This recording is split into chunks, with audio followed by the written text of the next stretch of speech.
সেদিন মামা বাড়ি থেকে ফেরার সময় তো দিদিকে আমাদের সঙ্গে নিয়ে এসেছিলাম। আর পরদিন সকালবেলায় দিদি, আমি আর ভাই তিনজনে ভাত টাত খাওয়ার পরে চলে গেছিলাম হচ্ছে বাজারে।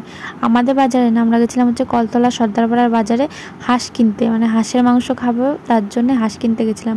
আমরা যখনই হাঁসের মাংস খাই তখনই সর্দারপাড়ার এই বাজারে চলে আসি এই দোকান থেকে হাঁস কেনার জন্যে।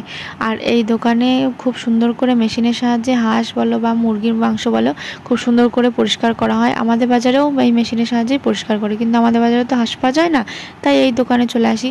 আর সেদিন ছিল শনিবার, তাই দিদিকে শনিবারে হাট দেখাতে নিয়ে গেছিলাম। আমাদের ওখানে তো শনিবারে পাইকারি হাট বসে, তাই দিদি কখনো দেখেনি আমাদের হাটটা, তার জন্য ওকে বললাম যে চল দেখিয়ে আনি কী কী জামা কাপড় আছে, তুই দেখবি। তারপরে তোমরা তো জানো আমাদের বাজারে আমার মামিরাও আসে, তাই দিদি একটু মামিদের সঙ্গে গল্প করছিল। তারপরে একটা আর কি দাদু ছিল, দেখলাম আম বিক্রি করছে, তারপর দাদুর কাছ থেকে একটা আম কিনে বাড়ি চলে আসলাম। টাটা, দেখা হচ্ছে পরে আর একটা মিনি ব্লগে।